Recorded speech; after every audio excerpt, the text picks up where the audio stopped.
Hi guys, I have another tip for you, and that is you never want to do intermittent fasting on a high carbohydrate diet. What? Hey there, Vegan Batista here. Sorry again to my usual subscribers for doing this one in English. Do the reading part down below. This is one of the non-vegan doctors I admire the most, Dr. Eric Berg. I used some of his content to debunk alkaline diet. He really knows what he's talking about there, but some of his most recent videos left me scratching my head. Now why not? Because most people are insulin resistant, okay? They have hypoglycemia, they have blood sugar issues. What did you say?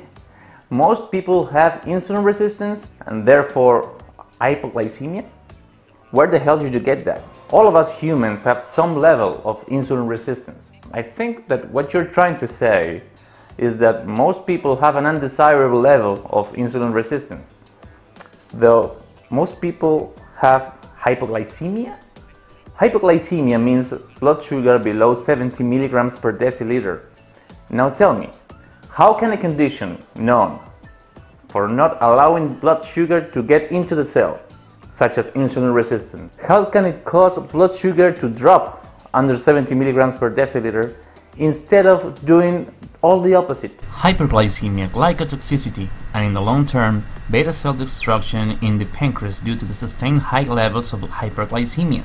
The way you presented it doesn't make any sense at all. And so when they go from one meal to the next, they're not tapping into their fat when they're not eating. They're still running off their stored blood sugar.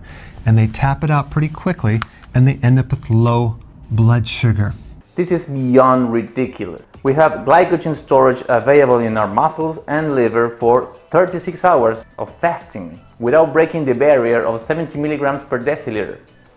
And we have another source of energy. Yes, we use fat storage as energy. And I'm going to explain you how, and it's not ketosis. Okay, so now they're definitely going to experience symptoms like becoming irritable, moody, brain fog. It's a big strain on the brain because... Well, hold your horses right there, my keto friend. It is true that for a little period of time of no more than 3 weeks, new users of intermittent fasting can experience the uncomfortable effects of low glucose in the brain. This is because our muscle cells deplete glucose during fasting, because they don't have the capacity of using a large amount of fatty acids as fuel. Yet, during those 3 weeks adaptations, our muscle cells develop an increase of these wonderful CD36 receptors.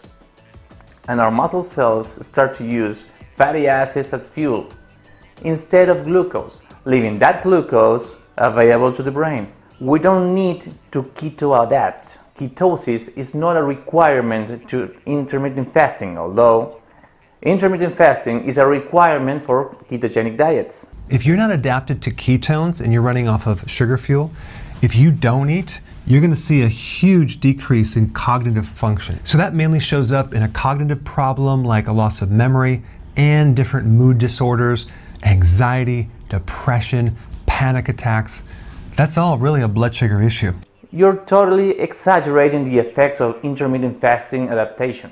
Yes, you can feel a little bit moody and tired and dizzy and weak for the first 2 weeks. But you're not saying exactly what protocol of intermittent fasting we're talking about. We have 16/8, 18/6, 20/4, 2 days alternate with 5 days ad libitum, 2 days alternate with 5 days of 18/6, the hunter fasting, aka the appeal to nature fasting, and so forth. Of course, some of these protocols are not the best for adaptation, but almost every vegan I know is high carb, and almost every vegan I know is user of some of these protocols, even 1410, and believe me, they are doing just fine. Most of them have been doing this for years. So when the body is not adapted to burning fat, like in a ketogenic diet, then the body's only going to run on sugar fuel. So if you add intermittent fasting on top of this, you'll add a huge strain to the nervous system and the brain. And this is simply because your body hasn't adapted to burning fat. So how do you solve this? So number one, you want to first adapt your cells to burning fat by getting on the ketogenic diet. And then you want to slowly, gradually add intermittent fasting I can't believe you're ignoring the most efficient way that fatty acids can be used as fuel. Ketosis is the most inefficient way to use them. Let's recap some other Leininger biochemistry from your college. Fatty acids, whether if they come from your adipose tissue or blood serum triglycerides, or even dietary chylomicrons, they can enter the cell and go through a process called beta oxidation to be converted into acetylcoenzyme A.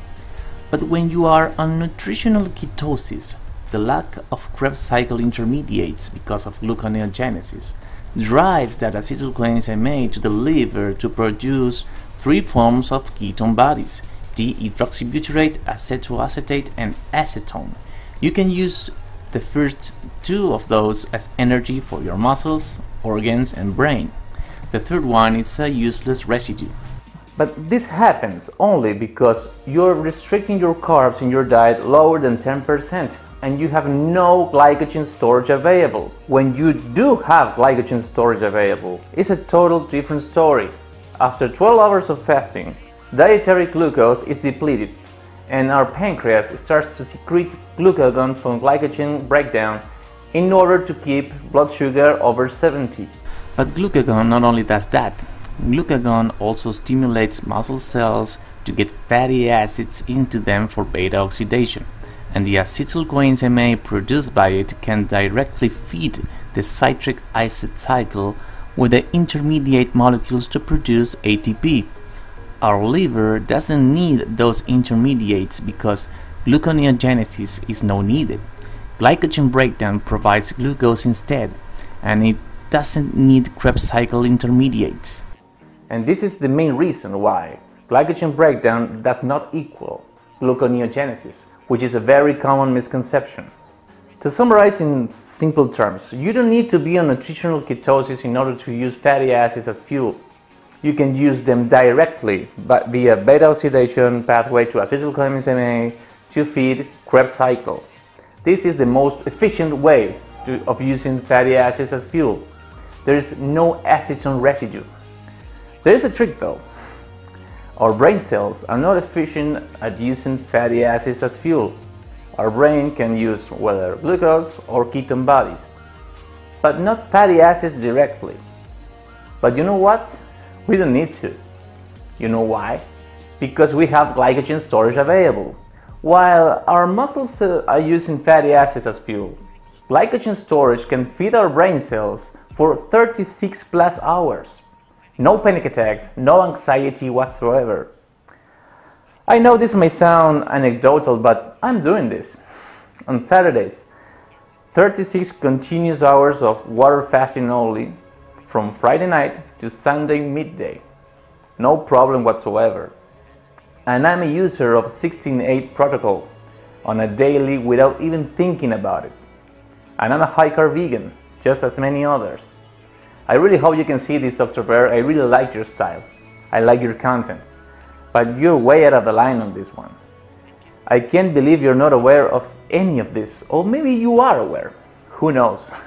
Either way, if you like this video, give me some thumbs up. Don't subscribe unless you're a Spanish-spoken person. Leave a comment in Spanish or English. I don't mind. And it will be until the next video. Thank you.